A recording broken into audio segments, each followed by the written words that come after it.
man, these aren't even the cool clothes from the 80s!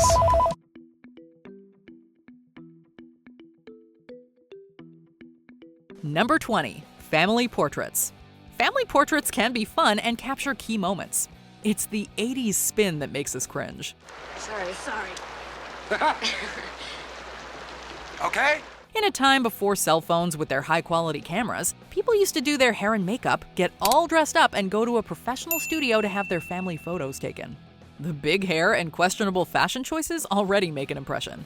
But for some reason, in the 80s, we also had to come up with the cheesiest poses and presentations as well. What would you say to a full-color commemorative family portrait? Of whose family? If you don't believe us, just check out the many websites dedicated to awkward and embarrassing 80s family portraits all over the internet. Number 19. Crimped hair. Crimped hair actually got its start in the 70s, popularized by none other than Barbra Streisand. In fact, Hollywood stylist Jerry Cosenza invented the crimping iron for Streisand's hair. However, crimped hair peaked in popularity in the 1980s, becoming all the rage as women with naturally straight hair embraced the sawtooth zigzag style. Looking back, the reaction is mixed. Remember how crazy our hair was back then? What were we thinking? However, while many of us cringe at those old photos and videos, there are those who still appreciate it, which explains why crimped hair seems to make a short comeback every 10 to 15 years or so. We be keeping them up on their toes. They can laugh, but they don't get the joke. Number 18. Val speak. Whether you think it's like so bitchin' or it makes you want someone to gag you with a spoon, we have the 1980s to thank for the Valley Girl stereotype and Val speak. So, Jennifer, you and Vinny going to the freshman dance? I don't know, you know. I mean, like, I know Vinny likes me, but, like, you know, I don't know. It was Frank Zappa's 1982 hit Valley Girl that gave the term and the style of speech recognition outside of the Los Angeles area where it originated. I was like really embarrassed.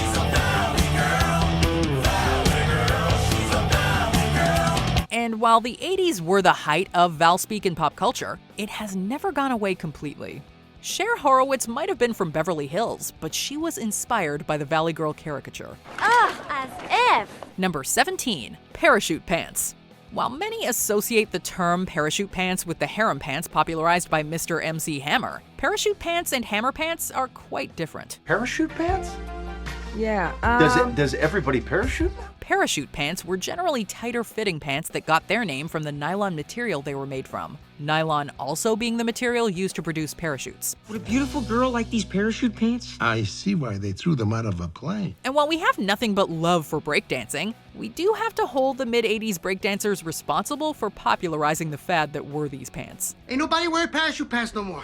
Parachute pants are timeless. Number 16. Car surfing.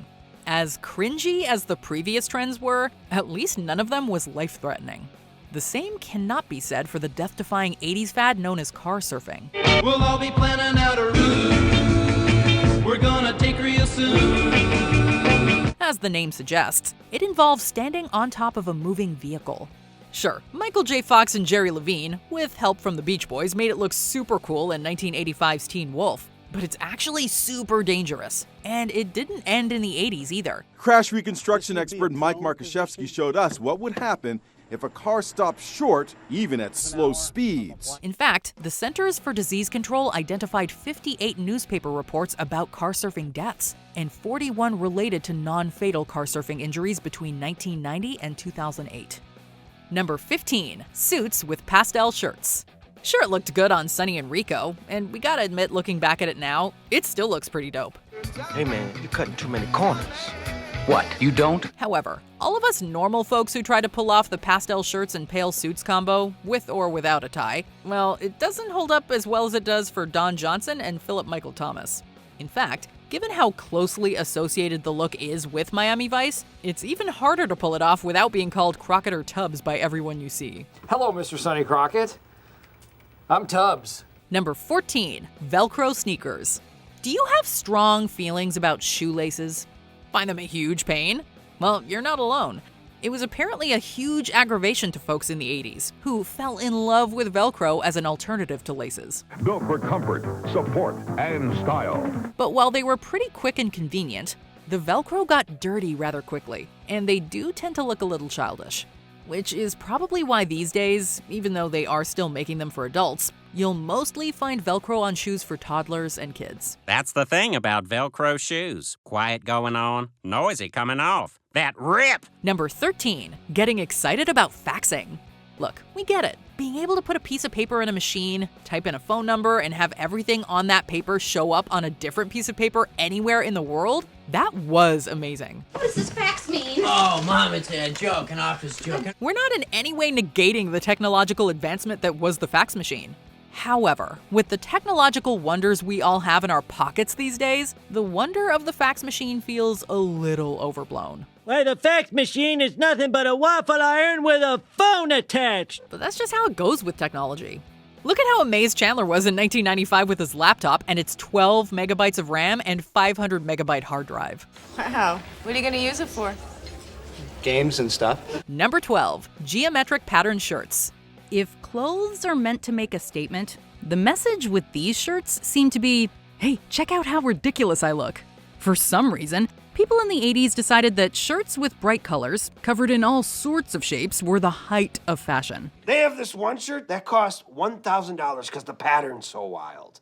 I want that one so bad. But these shirts looked more like they belonged in a modern art museum than on anyone's body. If you're going to an 80s themed party, a geometric pattern shirt will help you look the part. Otherwise, it'll probably just make you look like a total square. That's how they value the shirt. The more the lines crisscross and the patterns overlap. Number 11, outdated computers. Watch this. It's hard to believe there was a time when it wasn't the norm to have your own computer. In the 80s, the popularity and sales of home computers started taking off, showing that owning a computer wasn't just for geeks. What are you going to use it for mostly? Well, probably schoolwork, and because they have like cartridges that could teach you stuff. For instance, you could play some low-quality video games, write papers, and okay, there wasn't much more than that. You take this, the program on this tape cassette, you put it in the tape recorder, it feeds the information into the computer. The processing speeds were ludicrously slow, and the clunky designs were anything but attractive. People I've talked to say that it takes you longer to do something by putting it into a computer and calling it up again than if you just kept simple records yourself in the house. It was all very impressive and exciting at the time, but like most technology, they soon showed their age. Number 10, sweaters draped over shoulders. When most of us think of a sweater, we think of clothing worn on our upper body in chilly weather. But in the 1980s, the sweater was less a piece of clothing and more a fashion accessory, at least for any self-respecting preppy. What's the difference? I'm gonna be dead by this weekend anyway. No matter the temperature, they'd have those sweaters draped over their shoulders and tied around their necks like an oversized scarf. If it's cold, maybe just wear the sweater and buy an actual scarf. Aye, aye, Captain Blackout reporting for booty. If it's not cold, well, why are you half wearing a sweater? Number 9, New Coke. When we think of soft drinks, we think of Coca-Cola. But in the early 80s, rival Pepsi started to attract more customers in supermarkets, and Coke was losing ground. We gave America a choice, and more people said, Coke is it. The soda giant developed a new formula for their famous cola, calling it New Coke. How do you even drink that? Because it's delicious. What? This sweeter take on the beverage arrived with plenty of fanfare and marketing, but it didn't take long for the backlash to start. I like Coke and the old Coke. Well, I did like the old better, the old Coke, and I'm glad they're bringing it back. Less than 3 months after New Coke's debut, the company announced the return of Coca-Cola Classic. We're trying to start a grassroots campaign to get the old Coke back. Number 8, clocks on chains. A wristwatch is a great way to look fashionable while also keeping track of the time. It's like you ripped this off the wall of a waiting room outside a doctor's office. But a clock on a chain is a bit much. Rapper and Public Enemy hype man Flavor Flav popularized this trend, though we didn't exactly see many others using timepieces as necklaces. In a 1994 interview with MTV, the rapper said he started with stopwatches and escalated to clocks. He also said that wearing the clocks represented the value of time in our lives. Time is heavy, man. Time is heavy. It became his signature look that he still rocks today. Now, I dialed 911 a long time ago. Don't you see how late they're reacting? Number 7, the mullet. If you didn't grow up in the 80s, you might be under the false impression that it was only hockey players that wore mullets. Nice haggle. Nice mullet. But that assumption couldn't be further from the truth of what men were sporting on their heads in that awesome decade. While Kiefer Sutherland's due in The Lost Boys is sometimes credited with popularizing the style, Sutherland himself has said that his hair in the film was at least partially an ode to Billy Idol. Regardless of its origins or its awesome business in the front, party in the back descriptor, the mullet remains a difficult look to pull off. And you gotta keep on keeping on. Number 6. Swatch watches. Remember what we said about wristwatches being fashionable? Well, that's not always the case. During the rise of digital watches, swatches were meant to make analog wristwatches cool again. This Swiss line of watches came in an array of colors, and it became trendy to wear multiple different colored watches at the same time. And what's cooler than that? We just wanted to stand out. And Swatch ads made us feel like we'd be treated like absolute royalty with these watches. Betty Finn was a true friend, and I sold her out for a bunch of Swatch dogs and Diet Coke heads. Ultimately, though, we just ended up looking like total dorks. But hey, at least it helped with our punctuality, right? You better swatch yourself at Macy's Bambergers. Number 5. Betamax. If you grew up in the 80s, or even the 90s, you probably remember buying and renting movies on VHS.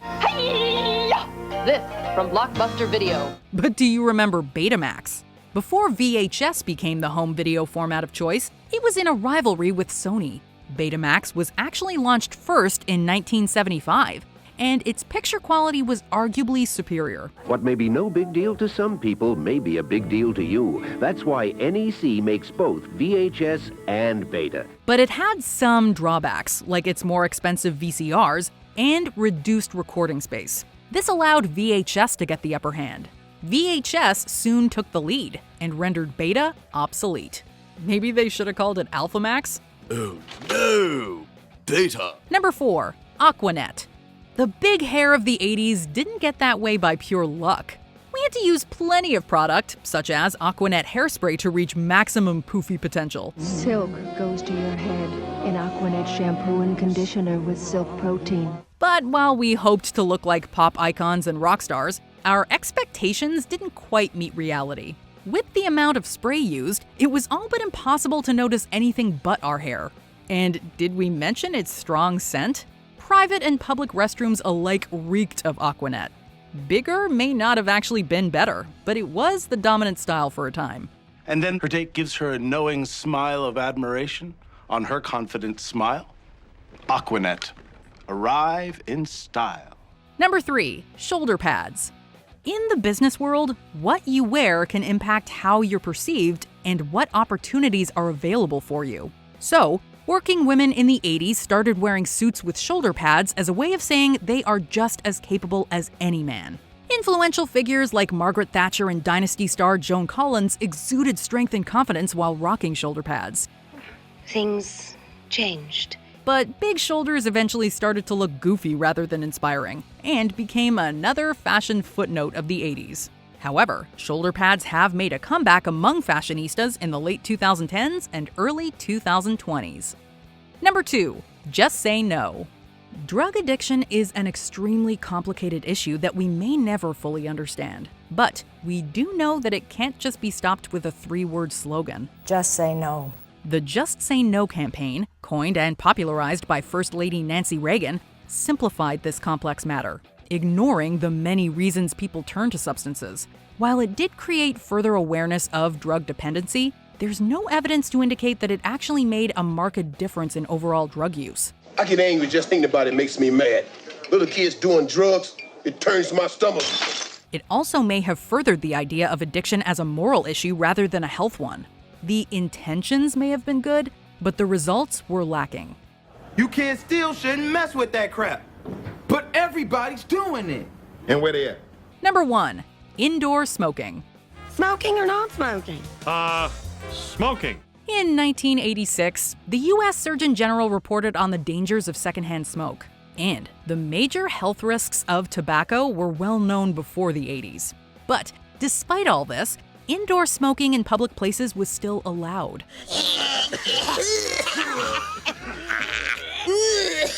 It wasn't just restaurants with separate smoking sections. You could find people smoking in the office, at grocery stores, and even on planes. The smoke permeates the whole cabin.